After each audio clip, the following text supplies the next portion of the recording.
Soccerex Connected, day one. Ben Jacobs, a very good afternoon or good morning, of course, if you're in North and South America. Good evening if you're watching us in Asia. And we are very much global. Over 2,000 delegates have signed up, and we'll move on to our 2 o'clock panel in just a moment. A few bits of housekeeping, though. First of all, please do engage with us. Use that hashtag Soccerex Connected at Soccerex on Twitter. And to give you added incentive, we've got a great giveaway because day one is presented by the Johan Cruyff Institute, and Cruyff had basically a ton of really cool nicknames, including the Saviour.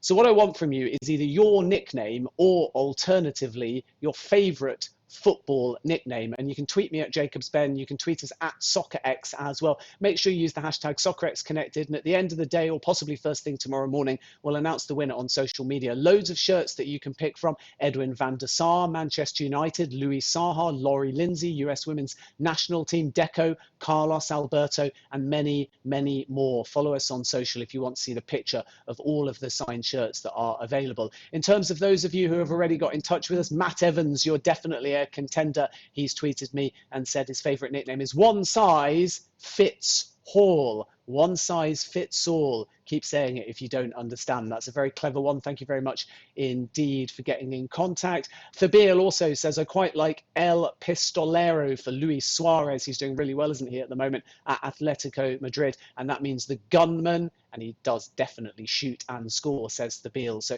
do get in contact with me if you've got any nicknames for your chance to win that signed shirt on day one. And we'll be doing this with a different question every single day throughout the week. And in addition, remember that Soccerex Connected is all about networking and staying connected. So make sure that you engage and set up private meetings, but also have a look at the exhibitors on show via the app. And if you want to see the full schedule, that's on the app as well, alongside our website too. So a very good afternoon or good morning to you. It's great to have your company. We hope you're well and healthy and surviving the pandemic on both a business and personal level. And next, we move on to our panel for 2 o'clock GMT, entitled Developing the World Game with or Without European Aid.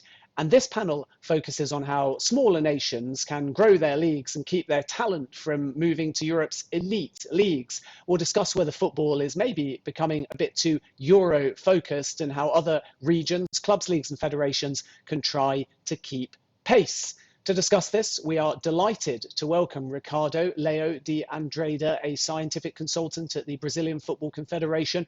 Alongside him, we have Hicham El Amrani, the CEO of Here Sports, and completing the panel, a very familiar face, the former Wigan and Blackburn forward Jason Roberts, who is now Director of Development at Concacaf. And our moderator is Steve Blues, the Managing Editor of Goal Africa. Steve, a very good afternoon to you. Good afternoon and welcome to the panel, everybody. We've got quite a selection of experts here with us. So without much further ado, I'm going to ask Jason on his just a short introduction on himself and his initial views on the topic. Thank you, Steve. First of all, good morning, good afternoon, good evening, wherever you may be in the world. It's a pleasure to be with you here. My name is Jason Roberts. Really nice introduction from everybody. I am the Director of Development for Concacaf. My agenda really stretched across coaching, education, women's football, where we have our head of women's football, Karina LeBlanc, professionalization of football with club licensing, and as well as that, corporate social responsibility, which also encompasses the Football for Social Change agenda. Steve, I think if I'm going to give a very brief introduction to my role about and my views about developing the game with or without European aid, I think it's all about the sustainability of that. I think we can all agree that we're in a very dynamic, rapidly changing global market, and the strategy will continue to adapt. We have seen more investment in player acquisitions at a younger age, and that also brings some challenges. But as an ex-player, I can assure you that I believe that the best will always find a way to unlock their earning capacity and to play in the biggest competitions. And I don't think there's any specific loyalty to Europe or any other competition. It's really about unlocking that opportunity and playing at the highest level that you feel that you can as a player. So I think we need to accept that it is a global game and that there's room for professional football to grow and thrive. If we're talking about where I currently am in Concacaf and our 41 different member associations, and for the talent in the region to play in Europe and the more mature markets. And it doesn't necessarily have to be either or. I think we have to think about the challenge that is that area of chance. Can we ensure that it is a meritocracy, that the opportunity is level across the board so the best can really unlock their earning potential if we accept that it is a global game? So in my view, very briefly, it's not necessarily about where that opportunity is unlocked. It's how do we improve the game for the many as opposed to the few. Thank you, Jason. Ricardo, would you like to introduce yourself and give us a brief overview of your ideas on the topic? Yeah, sure. Thanks, Steve, and hello, everyone. My name is Ricardo, and I started my career as a football coach here in Brazil, but then moved to management and had the opportunity to work in the local organizing committees of all these mega events that Brazil has hosted across the past decade. After completing my last formation, the FIFA Master, I'm back to Brazil and have been working as a professor, have been working also as a match delegate for CONMEBOL at Copa Libertadores and Sudamericana Next, and have been assisting the Brazilian Football Federation Association in several projects related to football development. So, yeah, I'm glad to talk about this topic. I think here in Brazil we have several issues concerning, the development of the Brazilian league and a long-term strategy that might turn possible for holding our most promising players in the Brazilian market. I think funneling the talents to the European market, it has been especially sustainable for the Brazilian clubs because it's helping them to pay the debt, to reduce the debt, to restructure their finance. But on the other hand, they are not seeing a technical return on the pitch. So selling the players at a very early stage, because that's what's happening right now, is impacting the quality of Brazilian football, the quality of the game of the Brazilian league. But it might be, a necessary step.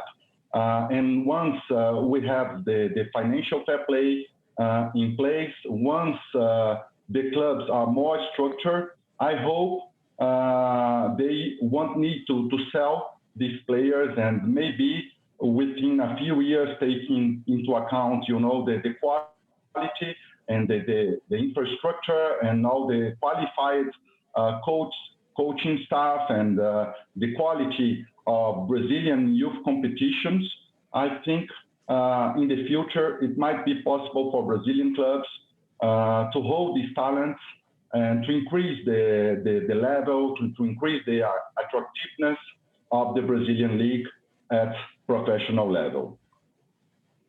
Thanks, Ricardo. I've just seen Hicham, has he dropped off? Yeah, it looks like it. Okay, then we will see when he comes back online. But for the meantime, obviously I coming at this from a slightly different perspective, as a member of the media. Oh, hi, Hicham. We lost you for a second there. Do you want to just give yourself a brief introduction and your views on the topic, your initial views? Yes, of course. Thanks, Steve, for that.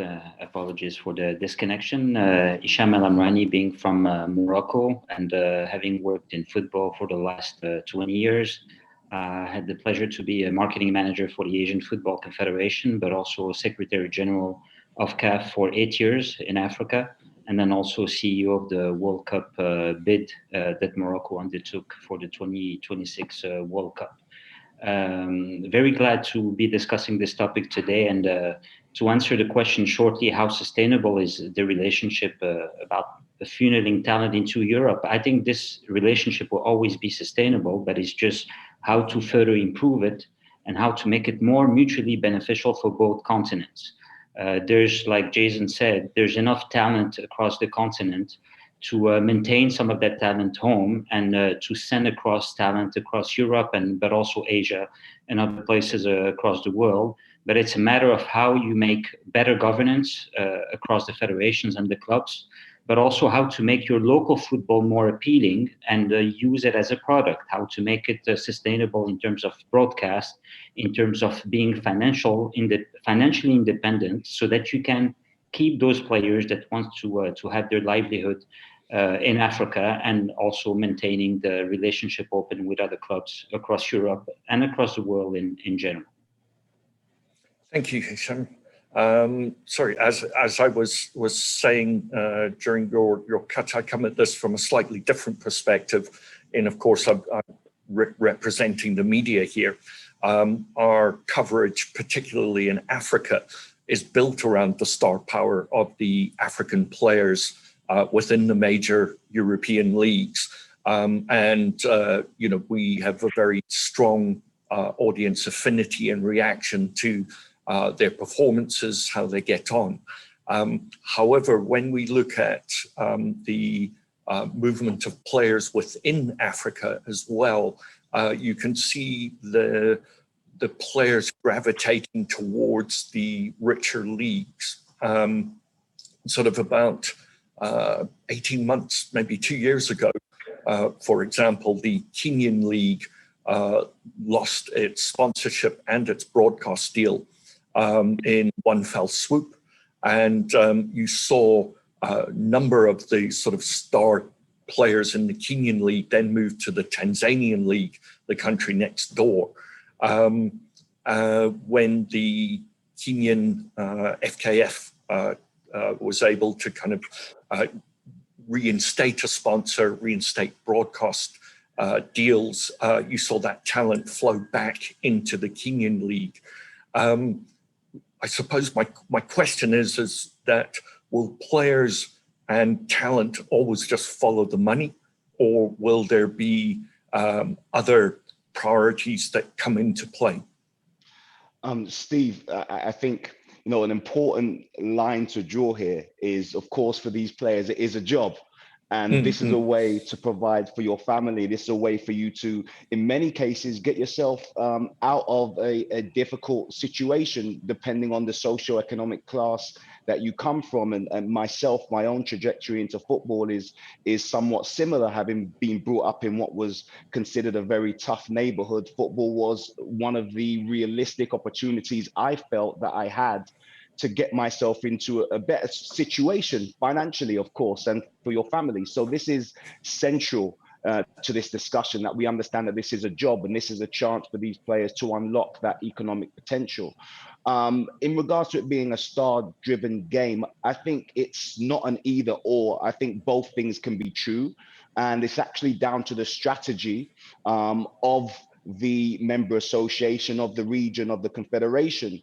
And of course, there is an element of seeing your best players on the highest stage. It is transformative. If you look in our region, a Keylor Navas or a Alphonso Davies or a Pulisic or Weston McKennie or Leon Bailey, of course, you're going to see that and believe that there's an opportunity for you also to achieve something. But I think that there's a wider point about how do we create a more equitable system of development, and what role do the clubs play? What role do the leagues play? What role do the member associations or the confederation or the football family play? And I think that is where there's some value in this proposition and what we're discussing today. From a Concacaf perspective, and you mentioned some of the issues in Kenya, some of these situations globally can cause a real issue. We have a diverse region, from amateur football in some of our highest ranked MAs to powerhouse leagues like the MLS and Liga MX, and of course in Canada, the new CPL, which is providing new pathways for young Canadian players. But what many people may not know is that we have very strong leagues in Central America, Costa Rica, Honduras. They have very strong clubs and very strong leagues. Of course, we supplement that at the Concacaf level, alongside the investment of MAs and the wider football family. So I think the ecosystem is greatly improving, which will mean that, to Hicham's point, there is enough, and it is sustainable enough for the talent who can utilize and make more money for themselves and their family are going to navigate there. But what I'm really interested in is creating a system that gives more players the opportunity to earn a living doing what they love, more coaches an opportunity to earn a living doing what they love, more administrators. So whether that's developing new leagues, from our perspective at CONCACAF, we developed new leagues since Victor Montaliani has come on board as our president, whether it's the CONCACAF League, whether it's the Champions League that's been supplemented. We're the only confederation with a U15 tournament. And all of these things are to increase the scope and to ensure there's more football for everybody. If I can intervene, Steve, here. Please. Yes, no, following what Jason has just said, I think at the end of the day, what is important is that for African players, Europe will always be the prime spot to go. It's the key magnet because obviously reflecting not only the economic situation, but also top football is being played there as per the historical data and so on. But I think there's a lot of homework to be done back home. And back to your point about the Tanzanian and Kenyan league, you need to provide visibility to your product, to your championship, to your local league. You need to give it, to package it in a way that visibility is not enough. What you need to show needs to be good enough. So that means proper governance, whether the league is independent or whether it's strong, whether you can be financially viable to make it sustainable, whether you have a certain grassroots development that is being put in place, but also basic things like scheduling.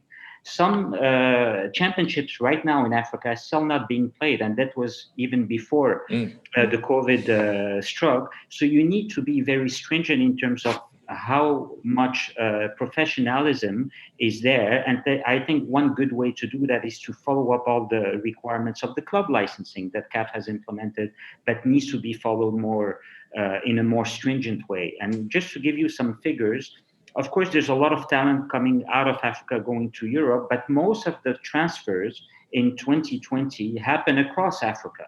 More than 900 transfers took place this year, despite the COVID, but for only about $6 million worth of value, whereas about 600 players went to Europe, but for a value about 6 or 7 times that amount that was mentioned before. So there's more than 17,000 players across the continent that are deemed professional. So there's space for those that need to stay on the continent and those that can trade their talent, whether in Europe or in Asia for that matter, because more and more African players today are going to the Middle East or China or other emerging markets where the league is getting stronger and stronger. Yeah, thank you. One of the, I'm talking obviously from an African's perspective, one of the things that sort of personally annoys me, if I can put it that way, is Africa losing talent that should be funneled into its national teams and being kind of taken at an early age into various academy setups in Europe and then declaring for that country. A recent example, of course, Ansu Fati. Ricardo, I mean, in Brazil, I'm struggling to think of too many incidents where young Brazilian players have left the country and then declared for, other national teams. What is Brazil doing differently that Africa could perhaps replicate in terms of retaining that young talent going into European academies within its national team setups? Well, I think there is a big difference in terms of the size of the market. So Brazilian football is so much bigger if we think in the dimension of the country and in the size of the football community and the culture and so on, that whenever this happens, it doesn't make so much difference for the Brazilian football, because there are so many players that will come and will have the opportunity to play for the Brazilian teams that's not a huge problem for the Brazilian football right now. But I agree with Hicham when he says that there is a lot of homework to be done, and I think maybe for the Brazilian football community, the secret will be to create a more stable environment for the professional clubs. There is a common understanding in the international market that sometimes the Brazilian football environment deform the players. There's so much instability with coaches, with technical directors being changed all the time, that and this hampers the development of the players at the very final stage. And because of this, the interest for more experienced players has decreased substantially. So if we look at the player pathway, and if we look at, for instance, Neymar was sold to Barcelona at the age of 21, 10 years ago approximately. This was probably the last case. And if we look at the most recent transactions, we can check that not a single top player older than 21 was sold to European clubs. So we can see that in Vinicius Junior, in Renier, in Rodrigo.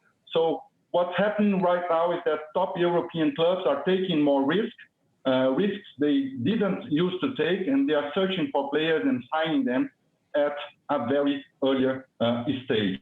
So Fluminense has just refused a big offer for Patrick, a promising player from the under-17 team.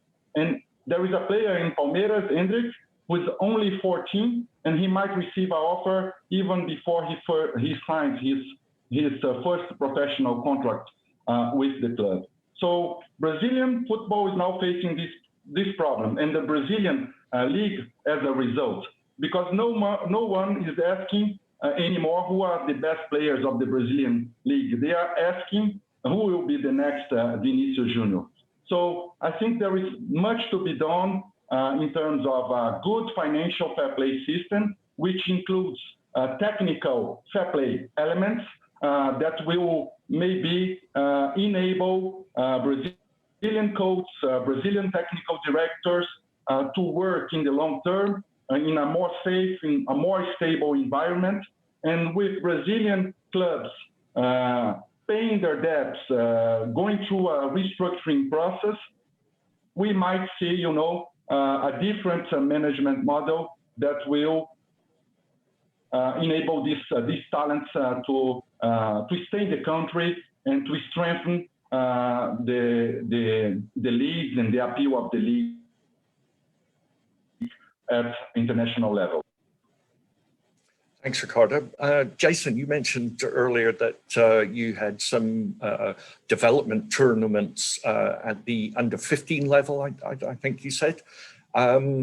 With those tournaments, what is the process then to kind of keep that talent within the Concacaf pool rather than, breakout players ending up moving to Europe, being in the academies and perhaps declaring for the Spanish national team or the English national team rather than the Concacaf country of their birth? Yeah, thank you, Steve. I think Ricardo made some really interesting points that I'd like to contribute to. In regards to our competition in 2016, when our President Victor Montagliani came into his presidency, I think he came in an agenda of competition driving development. Because without competition, there really is no football. And the U15 tournament, we're the only confederation in the world with a centralized U15 tournament. We created the Concacaf Nations League.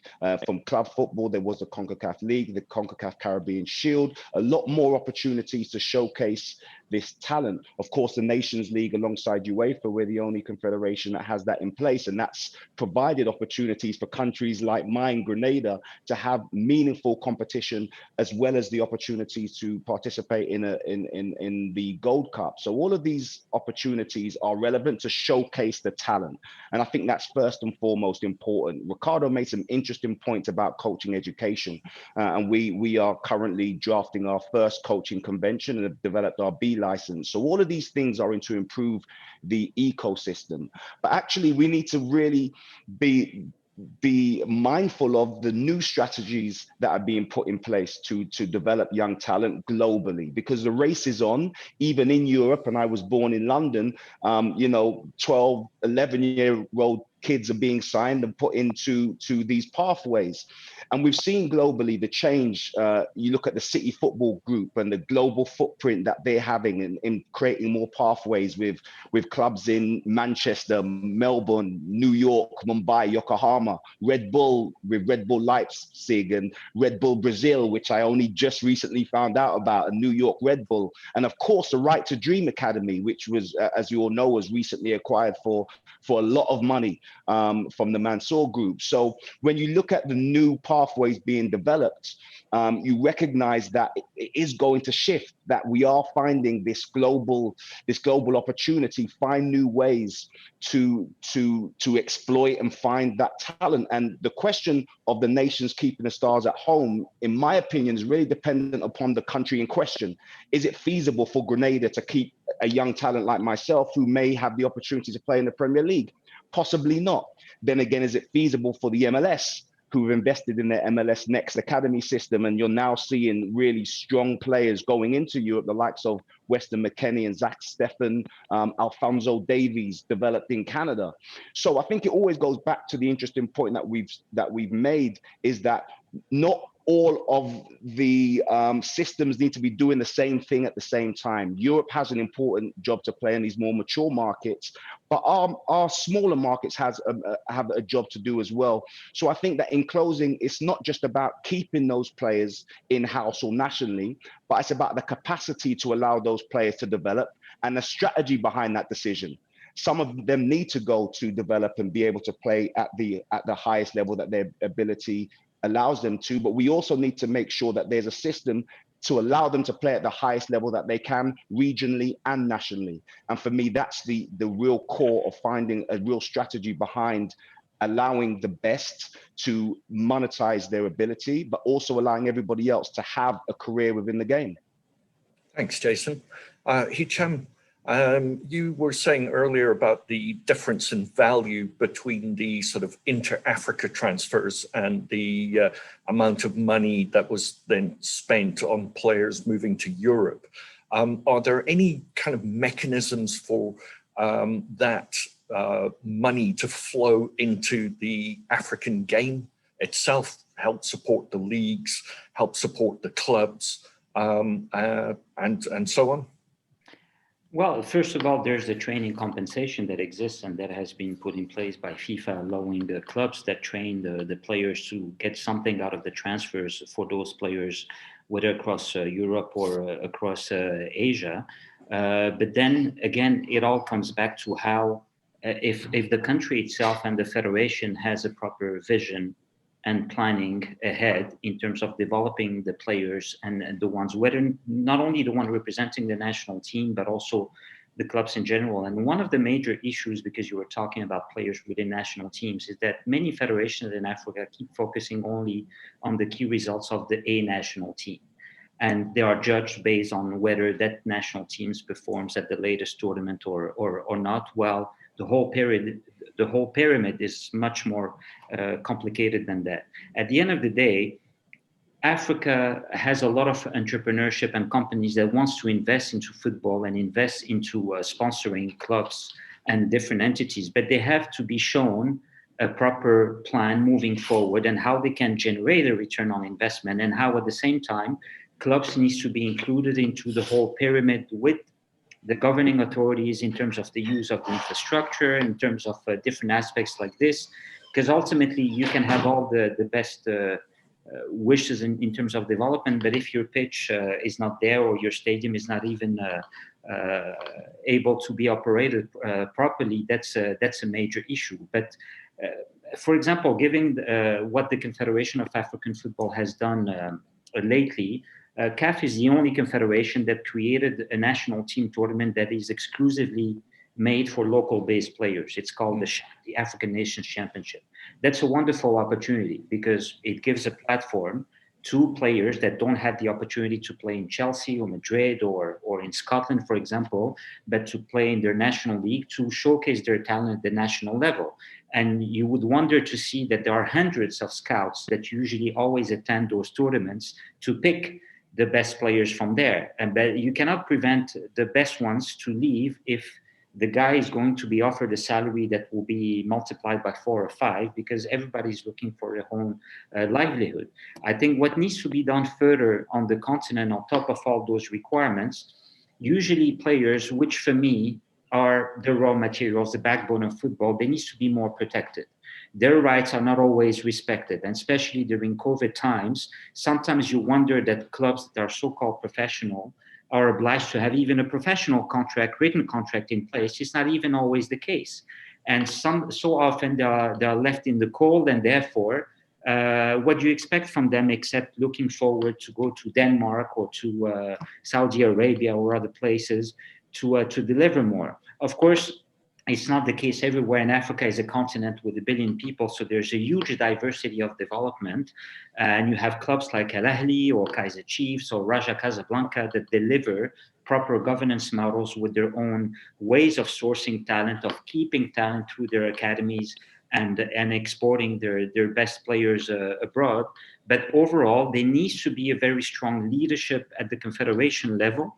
There needs to be an implementation of the club licensing that is being done across all the continents. But today, I think that CAF needs also to be able to start excluding clubs on a non-sporting ground, meaning that if they didn't fulfill certain criteria like having youth teams or women's football developed or proper administrators in place, that they shouldn't have the right to play the top competitions, and so on and so forth, so that ultimately the product can be improved and the players can be taken care of. Because once again, the whole objective, I believe, is that Africa keeps exporting its talents abroad, including Europe, but at the same time be in a position to keep a lot of them as well playing across the national championships. Steve, would you mind if I just made a quick point on Sure. what Hicham just said? Absolutely agreed on the benefit and the importance of club licensing. Absolutely important. We have invested heavily in club licensing, and one of the benefits of having a lot more competitions, a lot more robust competition system in the Concacaf region is all of those clubs are now beholden to our club licensing, and we've seen a big improvement in the areas which Hicham has mentioned there, from youth teams, from women's football, certainly in coaching, because that is absolutely vital, because without good coaches, we know that we're not going to get the raw assets, as Hicham has mentioned there, if we don't have access and opportunity for coaches to progress in their own country. And that was one of the challenges which we had in the CONCACAF region, which has led us to develop our B license, to work towards having a coaching convention with all of our member associations, which is absolutely vital. I just wanted to add a point about, can there be a more robust system in regards to the investment of the clubs in players and or the national environment? And I think that with the right strategy, there can clubs and leagues play more of a role than just the money that they pay for the player, and of course the player making his own life better. Can those resources be more equitably shared across the system, whether that's through leagues and other clubs? Is there a knowledge share? From a resource perspective, is there some sort of knowledge from leagues and clubs that can be shared? And I think that's something that can be built into some of the some of the strategies by emerging developing leagues into how they can improve themselves, and also how they can share some of those resources across the wider league rather than just one club and or one player? Yeah, we find that very much in terms of the African leagues that we cover. You have normally two normal rival clubs who kind of dominate the supporters, financially, et cetera, and that's quite common basically across African leagues. Ricardo, earlier you were talking about the sort of strength of the league system in Brazil, but alluded to the need for changes. Would you like to elaborate a bit on some of the changes you think need implemented? Yeah, sure. So when we look at the system currently in place in terms of youth development, the structures of the club, the academies, and the competitions calendar, this is not a concern for me right now. Over the past years, the Brazilian Confederation was able to create national tournaments, Brazilian national tournaments at under 17s, under 20s, Brazilian Cups, and so on. And these matches are being broadcasted to the whole world, to platforms such as MyCujo. So right now, I would say that Brazilian youth system is one of the best of the world, one of the most developed, maybe. It's the NBA of youth football, Of course, there are several improvements to be made, especially when it comes to women's football. But in terms of youth development in men's football, I think we have one of the best structure, one of the best systems in the world.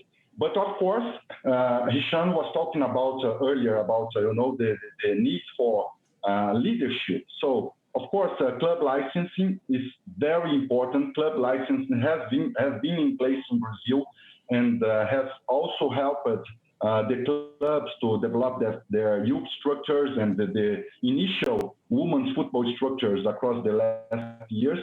But we need more sometimes, And when we look at the strategies that Brazilian clubs have put in place over the past years, we see that are very different models.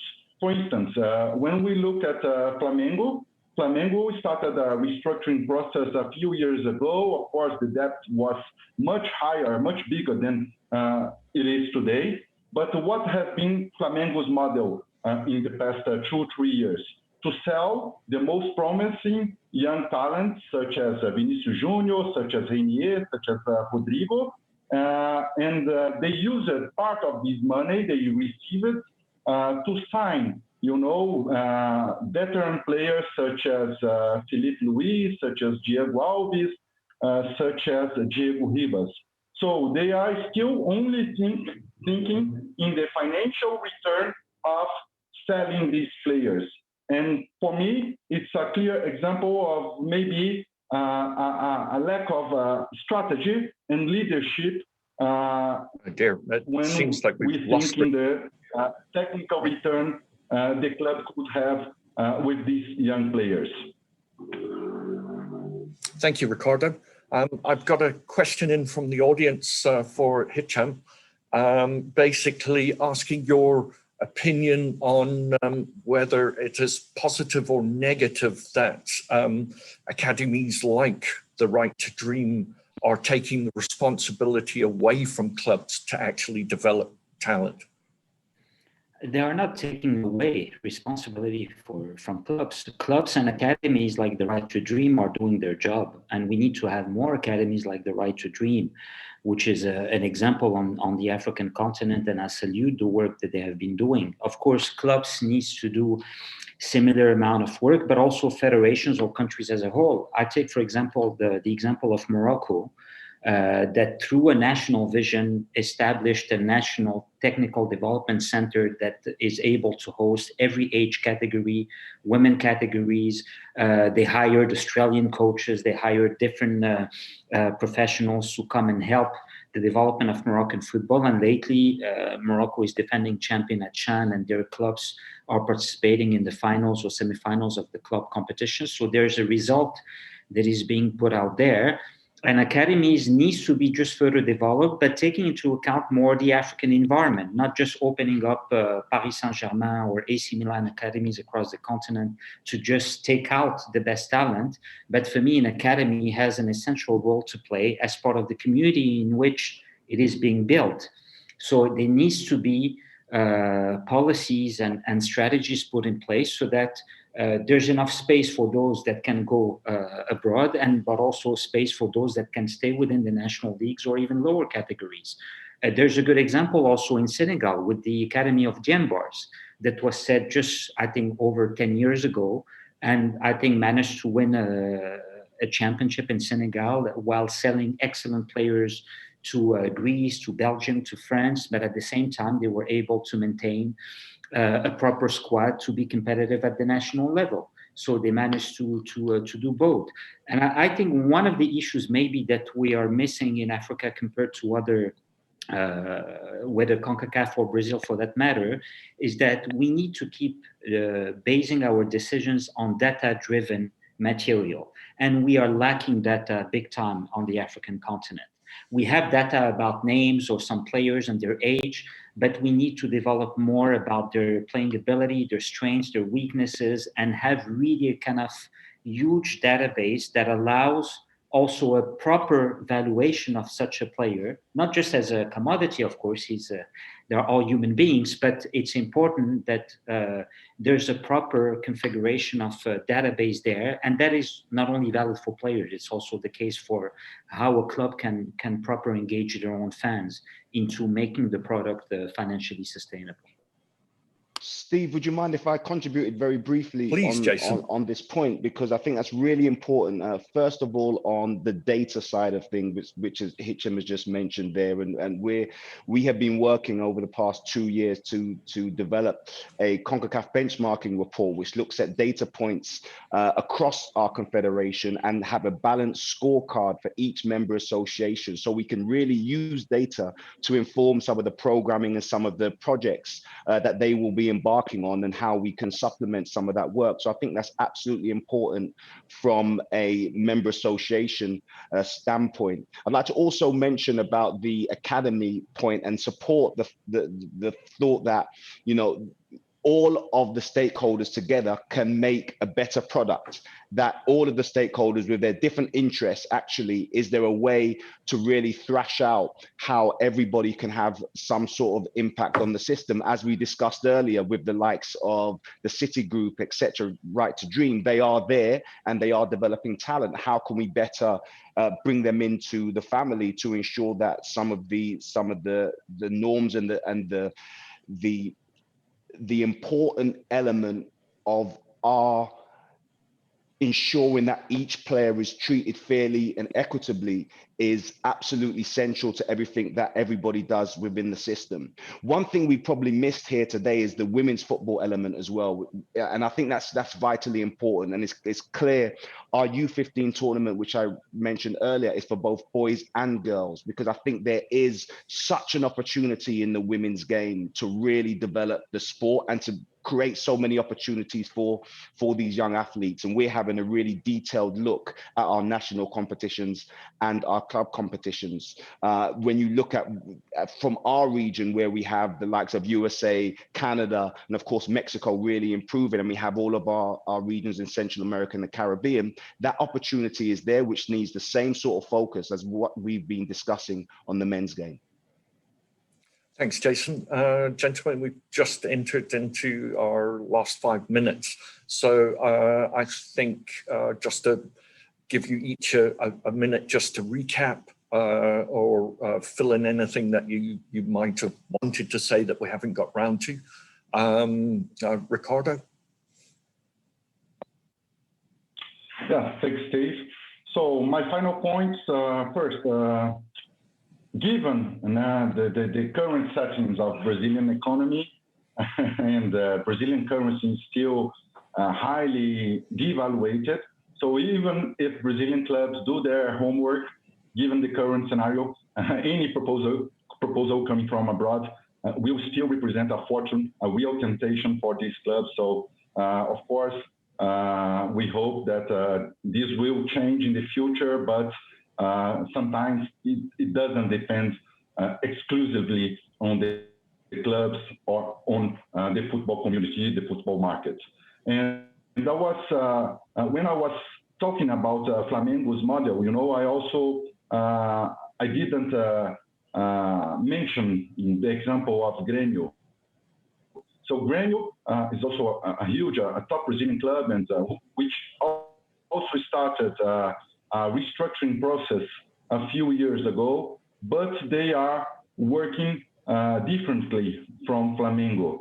So whenever there is a young talent in the team, they are trying to maintain this talent, playing for the first team in the Brazilian League, in Copa Libertadores, and so on, so they can have a technical return of this player. And we have seen this, for instance, in Cebolinha, there is now another player, Pepe, and with the conditions and the structure that's available for the youth teams to develop the players, I think it's a matter of time. There will come a moment in which instead of having only one or two very talented players, some of these clubs, maybe Grêmio, will come up with a generation of young talents, and maybe this will change the game, change the landscape of Brazilian clubs' competitiveness abroad. Thank you, Ricardo. Hicham, we're running out of time. A quick wrap. I will do a quick wrap. It's difficult to do a wrap, but talking specifically about the topic, I hope that there are more and more partnerships across Africa and Europe, but also other confederation, as long as African clubs as well have access to know-how and processes and gain on top of the revenues certain insights about how to run better academies or protect their players.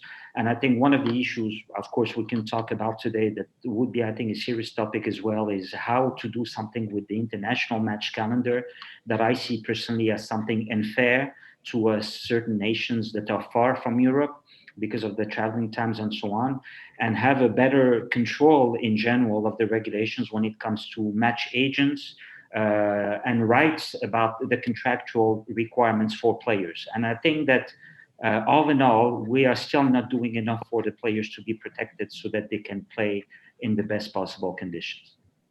Thank you. And then Jason, with a minute left.